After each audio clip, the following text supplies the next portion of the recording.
Hello and welcome to Harland Talks, a show about me talking. Shocker, right?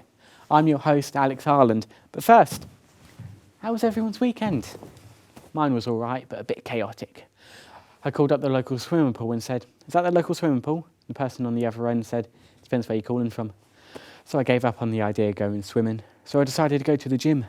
And I said to the gym instructor, "Can you teach me how to do the splits?" He said, "How flexible are you?" I said, "I can't make Tuesdays." And then I got asked to leave even though it was Wednesday. So when I got home, I decided to try out a bit of origami. Now the advantage of easy origami is twofold. Anyways, today we have some brilliant guests here with us. George Miller here to tell us about his latest book about the possible murder of Marilyn Monroe. And Eduard Arion is here to talk about his latest blockbuster, A Teddy Bear Murder. But first, we have Daniel Ward over in Southampton with a very special segment about a very special ship. The Titanic was constructed in Belfast in 1909 and was the biggest cruise liner at the time. The people who promoted it said that it was unsinkable, but at 2 a.m. on April 15th it sank in the Atlantic Ocean after hitting an iceberg. 1,500 people died on the Titanic, leaving 706 survivors. It took nearly 100 years to find the ghostly remains of this beautiful ship. It was eventually found on 1st of September 1985 when found by Robert Ballard. See you in the studio, Alex. Thank you, Daniel, for that interesting segment. And Daniel will return next week to tell us if Boris Johnson should resign or keep making a mockery of the country. Up next, we have Eduard Arion here to tell us about his latest blockbuster film, A Teddy Bear Murder. But first, here's a clip of the film.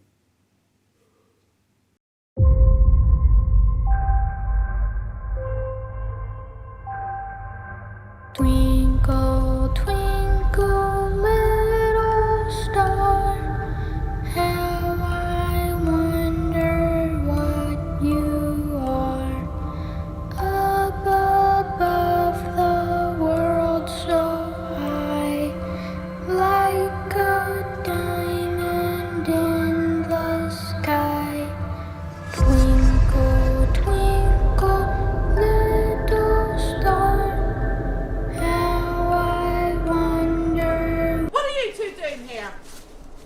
No place for kids. Who are you calling kids? Don't breathe in the asbestos.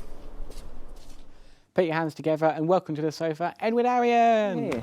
I can't wait to see the film. So, what were your thoughts during the screening the other day? Well, I thought it was brilliant. The film turned out exactly how we envisioned it would be. The entire cast was there, and it was just an absolute blast taking photos and talking to fans who have been waiting for this film to come out for some time now. Yeah, didn't it get delayed like a billion times because of COVID? Yeah, a funny story about that. When it first got delayed, Lisa, my co-star, was a bit confused and thought that it was cancelled. So she rang me up what must have been well over 100 times, and I had to explain to her that the film was cancelled, would be out, delayed, and would be out some point that year. Oh, that was 2 years ago. Oh, so tell me what just happened in that clip we saw. Well, I can't tell you everything, but that is the intro to the film, in which we see George, who plays Greg, jump over a fence and sneak around a building. My character looks scared because he doesn't really want to take part. Anyway, we're standing outside a building, and then Lisa, our other co-star, scares us. And if you look in the background of that scene, I'm not sure if it was in that clip or not, but you can see the teddy bear looking directly at us. Oh wow, interesting. So you say your character was scared. Yeah. Tell me about your character, Sam. Sam is a young man around my age. He's very scared about doing anything dangerous or really just doing anything exciting. But in this film, we see him develop and grow into a person who wants to stop a creepy teddy bear from killing him and his best friend. So how was the filming process? Was it fun? Were there any accidents or something on set? Yeah, no, it was great. Some of the most fun I've had on a set in a long time. I remember the director, one would either show up late or not show up at all. One would always bicker like children over how to film one scene, and the other would want to film it another way. In the end, Lisa just said to just film it both ways and to see which one would look better in editing. And it's a good thing that some of the nicest directors I've ever worked with. Otherwise, Lisa would have probably lost her job. But the only accident that happened was a wire on the floor, which the directors nearly tripped up on, and a tripod from the camera almost falling over. Oh, wow. Mm. Well, Edward, it's been a pleasure having you here. Thank you for coming on today. And hopefully we'll see you again to talk next time on your next film. Thank you, Alex. I'm glad I could have been here. And up next, we have George Miller to talk to us about his latest book, Who Killed Marilyn Monroe. But first, we will have a quick break and we'll be right back. Welcome back. Now we have George Miller, who has written popular books such as What Happened to Adolf and Did O.J. Do It?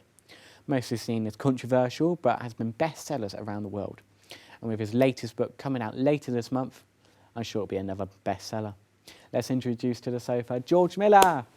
It's a real honour to be on this show. Well, thank you, George. Anyways, this book about the famous Marilyn Monroe, what makes this book stand out from your other two? Well, I think it's mainly because of the sort of like the three different sort of main suspects. You know, you've got the Robert Kennedy, and then you've got the mafia, and then sort of Eunice Murray, the housekeeper, and you know all these things. They all sort of go quite deep into like sort of political places as well, and it's really sort of fascinating to sort of see if she actually was killed or not. And you know, I try to sort of leave it up to the audience, so the people reading, who to actually make up their own sort of mind about what happened. Yeah. So how do you know it wasn't suicide? Do you have like a evidence or anything? Well, what I've sort of found out, there's like she had book stuff happening in sort of like the next couple of days, next couple of weeks. So she'd been like going to the shops. You know, she wanted to be like, taken seriously as a serious actor. She didn't want to do any like these dumb blonde roles that she had, you know, been doing. And she also had a press conference the day after she died, and that was going to reveal everything that, you know, she knew about the Kennedys, because she had relationships with Robert Kennedy and John F. Kennedy. And it said that her ties to the Kennedys went actually much further than anybody realised, which, you know, most people think was a motive for murder. Oh. So who were the ones that could have killed her? I know you said a few, but are there... Explain that a bit more. Well, so the sort of like the main sort of theories is obviously Robert Kennedy, because he went to the house, Marilyn Monroe's house, at about 8 o'clock, and, you know, trying to look for that red book which had all her notes. It was a diary and had all her notes on the Kennedys. They weren't looking for that, but they were sort of thinking that maybe the mafia did it. And the main sort of way that it could have been done was by a needle injection or an enema. Oh.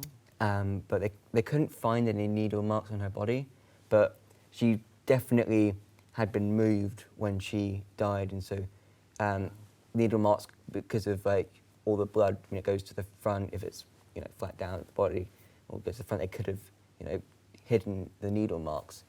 But, you know, it's kind of, yeah.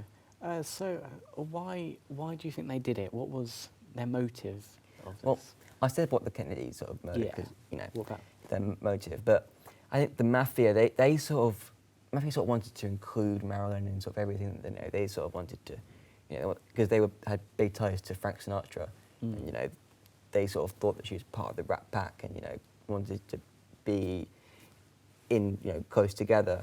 But Marilyn didn't want anything to do with them, and, you know, it was kind of like that sort of, you know, hard relationship and backslash.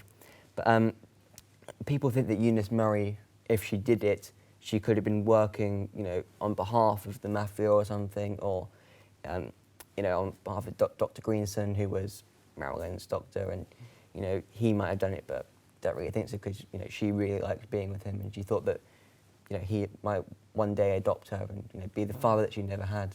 So. Oh, wow. Well, thank you, George. That's all we have time for. And everyone, remember, George's book is out later this month, but you can pre-order it now on our website at www.harlandtalks.co.uk, or you can join the app Harland Talks for free now. Speaking of the app, if you join now and enter the code HTPRICE, you have a chance of winning a whopping £20,000 plus a brand new Land Rover Defender 90. Or you can just text us at 56328. Or you can call us at 07365 638 252. Each call costs £2 plus your network access charge. These are below the screen. If you're just tuning in, to have a chance at winning a whopping £20,000 plus a brand new Land Rover Defender, call or text the numbers below. And that's all we have time for today on the show. Thank you for our audience for coming, and also everyone watching at home. And a massive thank you to our amazing guests, Eduard Arion and George Miller. Next week, we'll have a woman who believes she has been speaking to the ghost of Michael Jackson. And also we have Gordon Ramsay here to tell us about his latest cookbook, and also to make us a beef Wellington from his book. See you next time. Goodbye.